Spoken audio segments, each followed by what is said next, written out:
Hey everyone, before I talk about Dexter season 4 and before I get to that part of the video, I want to send a quick appreciation to all of you because a couple of days ago I released a video titled Life Update and just talking about me and some of the personal issues that have been going on in my life lately and like in the past and recently and stuff just been going on basically with my mental health and just my personal life in general. And I want to tell you all that I appreciate you a lot. It means because I saw every single comment, I saw every single message that all of you sent to me. I over whatever it was on that video or on Facebook or just really anywhere. You were all heard. I acknowledged all of you, I believe. I might be mistaken. I might not have acknowledged everyone, but I did see every single comment. I did see every single message, and that means a lot to me, and it means a lot to me as a person and to this channel in general because of that, I gained a lot of subscribers somehow, which I don't really get, but thank you for that. It means a lot to me that you guys were doing that. You guys did that. That means more to me than you know. I will never take you guys for granted. I will never take that for granted. That was something that I needed. That's something that I didn't know that I needed to hear from just random people on the internet. Just seeing that, like, thank you all so much for the kind words and just the support that all of you sent to me. It means a lot to me, and I appreciate all of you for that, and I truly can't thank you enough, and I truly cannot repay you in any way. It means so much to me, and thank you all. I seriously couldn't say that enough. It seriously means a lot to me. But with that all out of the way, here's my review on Dexter Season 4 finally. Hey guys, how is everybody doing? And continuing my Dexter review series, here are my thoughts on Dexter Season 4, possibly one of the best seasons of television, and possibly best season of Dexter. Starting off with my positives on Dexter season 4, and something that I really like about this season and what they try to do with Dexter is they try to basically have him balance out his life to where he wants to be there with his family because he kind of also has to be there because his wife has kid Rita has his son and also Aster and Cody, and he just wants to be there for his wife and the kids. But at the same time, he wants to go out late at night and he wants to fulfill his dark passenger. I really like that about this season, and that's something that I really enjoy, and it's something that gets brought up with the Trinity Killer. And one thing that I really like about the season, and what I like about the Trinity Killer, is why he kind of goes to him and like tries to find that balance in his life when he finds out that the Trinity Killer is also a family man, and that he has a family, and that he has a wife, and he has kids, and but he's also able to be with his family, do all this other stuff, but also be a killer at the same time. And Dexter hopes to learn from him throughout the season, and that kind of goes with the balancing of his life to where he wants to be there with his family, but he wants to go out and kill people to fulfill his dark passenger. I really love that about the season, and it kind of shows that Dexter can't do both. He cannot be there for his family, and he cannot be a killer at the same time. He can't be into where it seems impossible that he can't. And I love that about this whole season and about this 12 episode run to where he does it. And like one of my favorite episodes is when Rita and Cody and Aster go somewhere. I can't remember where they travel to, but they go somewhere and uh, Dexter is just like finally time to myself, and and has one of my favorite episodes where he goes after uh that one lady, that cop lady who killed her daughter and I believe her husband, and he kind of learns from her. It's just like, oh, like it kind of goes with that theme of family where she killed her family, and Dexter's like, I don't know how you could do that. I can't live without my wife, basically, and he learns that throughout the season where he's like, I can't live without my wife, and if I continue to do this, I might do that, which spoiler alert. But yeah, I think that about this whole season is great. I love that they do that with Dexter, and I love that that they give him this difficult time in his life and they give him this difficult scenario in his life. I think that is absolutely awesome, and it's one of the most enjoyable things about this season and just the show in general. Like this is something that I wanted them to kind of go back to, in which they do a little bit in the other seasons of Dexter, but this is the more that this is the season where it more focuses on that, and I like that. But however, I think that is a great thing in this whole season where kind of steps along with the development of Dexter, which again, he's not really a person. He's more hidden in the real world. But this season kind of has him develop a little bit more to where he tries to balance out his life. And Harry's just like, you can't do both. You can't do both. Like, I love that. It's one of the best things about this season, like I said, and I absolutely love it. And one thing I really liked about this season and what they tried to do with one of the characters, which is a character I've never really liked in general, what I like about this season, which unfortunately basically gets knocked away in the other seasons, is that LaGuerta actually kind of becomes likable in this season. LaGuerta has always been that character that I've never been a big fan of. I enjoy what they try to do with her character, and I understand what the character tries to be, but she's not overly likable to where it's kind of hard to watch her because she's kind of like this political like character to where like they don't give you enough details as to what, but like they basically give you hints and details that LaGuerta isn't really meant for this kind of job as the captain, and kind of basically bribed her way into that captain spot, into not captain, lieutenant spot, and then becomes captain in season 6, I believe. But yeah, and LaGuerta has never been a character that's ever been likable, and I think that's what the point of her character is. But for some reason in this season, she's likable, and I think that's because of Batista. And I really like what they have with LaGuerta and Batista and their relationship, which leads to a marriage. And this is a whole thing going on to where they want to be together, but they can't because the Lieutenant Captain Matthews believes that it will get into the way of their job, to where basically he thinks that LaGuerta will favor him in every single category because those two are a couple or whatever. And so to change that and to where they're able to basically legally do that, they get married, and Dexter's basically the best man and the witness because they don't have a huge ceremony and they just sign papers because most people do that. My stepfather did that.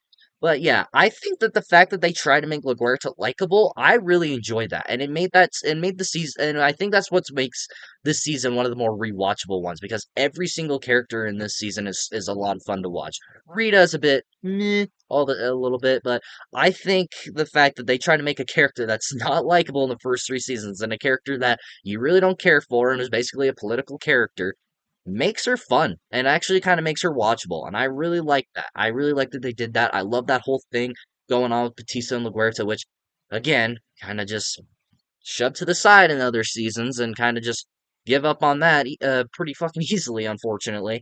But I think that the fact that they tried to make LaGuerta likable is great. I really enjoyed that in this season, but again, doesn't go anywhere else and after this one.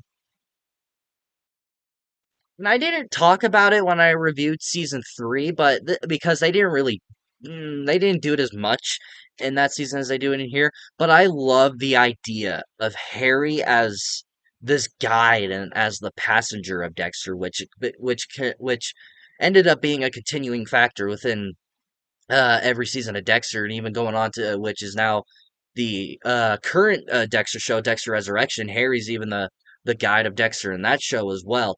I've always loved that idea. Now, again, I didn't talk about it in season 3 because I didn't really do it much, and Dexter always kind of like pushed him aside and never really listened to him. And it was like, and the way that they kind of shot it made it look it was more like a dream or whatever. Which, to an extent, that's how Harry is. He's in Dexter's head because Dexter's kind of, but like, he always kind of pushed him to the side in season 3. He's like, he never listened to him. Like, Harry tried to warn him about Miguel, but he kept pushing him to the side. But in this season, they make it like more of a focal point. They make it more of an essential part of Dexter and his character. And I love that, to where Harry tries to help him be. The husband that Dexter wants to be, but he also tries to help him with the cure that he wants to be, and he's trying to help him kill Trinity and stuff like that. And he's kind of there as moral support for Dexter while he is trying to balance out his life, basically. And I love that, and I love how they continue it into other seasons and other shows. Which for some reason it wasn't in New Blood. They had Deborah, which I'm fine with, which I'll talk about that when I get to New Blood. But I love that. I think it is a great addition. Which, sure, it is a little weird to see an illusion of Harry, and for some reason, as an audience, we love it and we just kind of go along with it, which kind of makes all of us psychopaths when you think about it. But I really enjoyed the fact that Harry is now with Dexter and will always be with him to an extent, because to a point, Dexter has never really lost Harry at this point of the show, because he technically did lose him, but he would always think about what Harry would tell him, and now he has literally Harry sitting right next to him telling him what to do. And I love that, and that's a great addition to this show. Little things are drinking my water. And of course, the star of the season. The main reason why so many people love this season, and one of the reasons why it's considered one of my favorites, and that is John Lithgow as the Trinity Killer, aka Arthur Mitchell. This, to me, is one of the greatest antagonists and one of the greatest villains in TV history. I fucking love John Lithgow as Trinity. This is one of the greatest villains. Like, if it weren't for Gus Fring in Breaking Bad, I probably would have him as my favorite because this guy is awesome. I love this character, and the fact that John Lithgow almost didn't want to do this, and he turned it down a few times, the fact that that he did say yes to this, I don't see anybody else perfecting this role like he does because he makes this character terrifying. And I honestly would say that he's the most terrifying Dexter villain and probably the most threatening. Now, sure, you had the ice truck killer who is, well, he's fucked up too. Excuse me. And then you have other characters and other villains that come after this show, after this season, excuse me. But to me, there's just no beating Trinity. Trinity is the perfect villain for Dexter and the perfect villain for this show. I truly love this character, and I truly love that John Lithgow was him because John Lithgow's performance is just amazing. Because what I love about his performance is how he's kind of like Michael C. Hall. He's able to play this warm, this warm-hearted person, this kind person that does stuff for the church. He's a family man. He's like he's a person that you can help that can help you out with anything. But then he's able to just flip that switch, and he becomes a killer and becomes this darker, evil, more like bigger than life like character. And I love that. And there's no denying why John Lithgow won that Emmy that year. I just love this guy. And what I love about him and what I love about this season with him is just what he gives Dexter, just what he's able to do with Dexter. And like I talked about earlier, Dexter kind of goes to Trinity to learn from him and how to become this, like, to balance out his life like Trinity does. Like, how can Dexter be a family man and a killer at the same time? And that's where he makes the mistake because Dexter wants to learn from him and be like Trinity to where he blocks out the what Trinity is doing and how he can just easily just kill him right there and then. He wants to learn from him. He wants to see how he can do that. And one of my favorite episodes and it's I think is one of the biggest highlights of the entire season is when at the end of one episode, Dexter accidentally kills the wrong guy. He thinks he has the guy that like did this killed these people or whatever, and he has him on the table and he kills him. But then he finds out the next day that he had the wrong guy. He messed up basically, and he killed an innocent man. And to where that eats away at Dexter's like, I just killed an innocent man. I don't know what to do. And to where he talks about Trinity and he talks to Arthur and he's talking to him and he decides to go on the road trip with him to clear his mind. And then he talks to Trinity and he tries to get like this comfort, like, what should I do? Because Trinity's killed a lot of innocent people. And so he tries to trick him and is like, what can I do to fix this? And then we learn the origins of Arthur Mitchell to where why we find out why he kills in fours, I believe. I think it's four. Trinity's four, right? Or three. He either kills in threes or fours. I can't remember. But to where the way he kills people, he kills a single mother, or not a single mother. He kills a young lady in a bathtub. He has a razor and he cuts open their thigh and then has them bleed out to death in the bathtub. He makes a mother who has children and who is married, makes them jump to their death, and then he kills some random guy. I don't think that part really matters, and he beats them to death with a hammer. And then there's also another part to where like he like kidnaps a kid and then buries them in cement. And why he does that is because with the bathtub, it's because he scared his sister one day when she was in the bathtub. She shattered the glass on their bathroom, cut open her leg, and she died. Her mother couldn't live with the guilt, she couldn't live with that, and she jumped to her death and killed herself. And the father basically blamed Arthur for all of it, and he beat the shit out of him with the belt. And then one day he had enough and killed the father with the hammer. That is one of the most dark origins I have ever heard for a character. And for some stupid reason, we're going to be getting an origin story with Trinity. It's going to be called Trinity Origins, and John Lithgow is going to be the inner voice of young Trinity, which we don't need. We literally know everything about Trinity. What else are you going to tell me that I don't know? Nevertheless, I think that one episode alone just tells you how dark this character is and just how fucked up he is. And then at the end, he outsmarts Dexter and he gets one up on him before he gets to him. And he kills Rita at the very end of the season with one of the biggest plot twists I have ever seen at the end of a season. Like, I remember my jaw hitting the floor when I first saw that. Like, I was legit shocked because I stayed away from any kind of Dexter content when I started watching this for the first time. But John Lithgow's just as Trinity is just so good. And that moment where he finds out that um, Kyle, I think is what Dexter goes by to hide his identity, where he finds out that Kyle's real name is Dexter, and he goes into the Miami Metro and he looks at his name tag, goes, "Well, hello there, Dexter Morgan."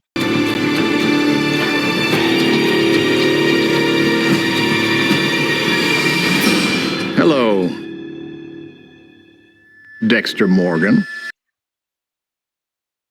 I just love him. I could literally sit here for another 20 minutes just talking about how much I love this character and how much I love John Lithgow in this role and how much he just makes this season so perfect. Like, he's just one of the greatest villains in this show. He's one of the greatest antagonists in TV history. I love him. I thought he was great. I want to see more Trinity Killers somehow because there's this idea that I love that he could have been the dark passenger for Harry and New Blood. Like, I want to see something where they can kind of bring it back just so I can see him, not in a stupid origin story. I don't need to see that. That's gonna like that doesn't need to exist. But for God's sakes, we're gonna get it for some reason. I might end up watching it though. But yeah, Trinity, he's awesome. Moving on to my mixed aspects, and one thing that I will say, and it is kind of random and probably shouldn't even be part of this, I will say, Aster, she kind of becomes bratty in this season to where she's not really that likable. To where she's kind of bratty, she's moody, she's kind of in that phase of being almost being a preteen, about to be a teenager, kind of has that attitude. She's growing up. Dexter tries to mess with her, and she goes, like, why would I want that? Like, he, like, pushes her in the pool, and she freaks out, and, like, yells at him for no reason, but then favors the neighbor for some reason as her new father figure for some fucking dumb reason. Like, that whole thing with Aster, I could care less about it. And honestly, it didn't need to be there, which I don't know why it was there. I guess it's kind of trying to show the phase that Aster's going through because we all go through when we're younger. I've gone through it. Technically still am. But I just thought she was just too bratty for my take. Like, I was watching, I'm like, okay, she's being a brat. I can't take her. I don't want to watch this, but I had to, which it didn't bother me too much. It didn't bother me in the end because she kind of goes away for a bit, so it's kind of hard. But yeah, I thought that Aster was a little just too bratty and was just, it just wasn't fun to watch. My other mixed out element is a returning factor of the show, and that is Deb and Lundy. I talked about that in season two when I had my issues with it, and they decided to bring it back for this season for some weird reason when Deborah basically cheats on the new boyfriend guy. Still forget his name. We're gonna call him George. I'm pretty sure I called him that last time in my other review. So she basically she's with George. Lundy comes back, and Lundy is like basically saw his feelings for Deb, but she moved on, and she tries to save her relationship with George or whatever. But then she finds out that she still loves Lundy. She and kisses him, and then he gets shot by Trinity's daughter, and then that's the end of all of it. And then Deb tells George about that, and he just leaves her life, and we never see him again. Which what the fuck was the point of any of that? Like, you just end up killing Lundy anyways. You didn't need to have Deb and Lundy like a 5 minute relationship for him to die. Like, you could have just had them as friends or had them work on something together. But for some weird reason, they're a relationship again. And then Lundy dies after they get in a relationship again. And then George leaves and we just never see him again. Like, it's all pointless. Which I get it to an extent, but it's like it doesn't need to be there. Like, you could honestly take out that relationship stuff again and probably wouldn't do anything to the season. Like, you could keep Lundy in there. I've always enjoyed him as a character, but just he didn't need to be there, and I just don't get why he was. But nevertheless, I just think it's weird that they brought it back, which I get why bringing back Lundy when Trinity is in Miami. He's the in this series, he's the most prolific killer at this point. But yeah, I just I don't get it. Like, it doesn't need to be there, and I'm still have that weird uncomfortable feeling. This guy's in his 60s. Deborah's in her fucking 30s. All in all, guys, Dexter season 4 is in contention as my favorite season of Dexter. I think that this is on par of being like masterpiece and on par of being one of the and on par of being like top two the best seasons of all time in television history. Like this would easily be in my top five. But I love Dexter season 4. I think that this is easily one of the best seasons in the original four seasons, which are really the only great ones when you think about it. And it's kind of a shame why this one is so good because this like literally set the bar of how good Dexter could be, and the ones that came after it are just so mediocre to where it's just like, oh, but it's not season 4. But like, yeah, I really love this season. If you like season 3, if you thought season 3 is a bit of a decline, you're kind of like, oh, I'm a bit nervous where this is going. Nope, season 4 will get you right back up on that hype train because this is easily on par with season 2 for me as one of the best as the best season of Dexter, and I just love it. If this is easily one of the best, this is easily one of the best of the four of the original four. And so, yeah, if you are a fan of Dexter, you're obviously going to love this, and I guarantee you, the people that do watch Dexter love this season. Well, what do you guys think about Dexter season 4? Have you watched it? What do you think about it? Do you like the season? Do you not like the season? Is this your favorite season? Are you in the minority and saying that this actually isn't a very good season? Let me know in the comments below and we shall talk about it. If you like this video, like it. If you love to subscribe with the bell notification so you will get notified for all my latest videos. And of course, until my next video and my next Dexter review, I'll see you all next time. And I hope you're all enjoying Dexter Resurrection because I sure am.